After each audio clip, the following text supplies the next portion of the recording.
আসসালামু আলাইকুম। আজকে আমি একটা ইসলামিক ঘর সম্বন্ধে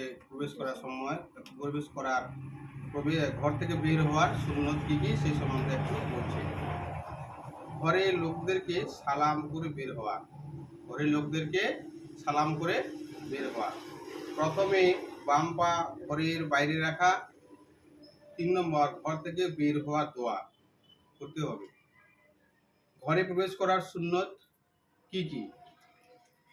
আল্লাহর জিকির করতে করতে প্রবেশ করা, ঘরে প্রবেশ করার দোয়া পড়া, গলা খাকারি দিয়ে বা দরজা নাড়িয়ে এমনভাবে প্রবেশ করা। ৪ নম্বর, প্রথমে ডান পায়ে ঘরে প্রবেশ করা। ৫ নম্বর, ঘরের লোকদের সালাম দেওয়া।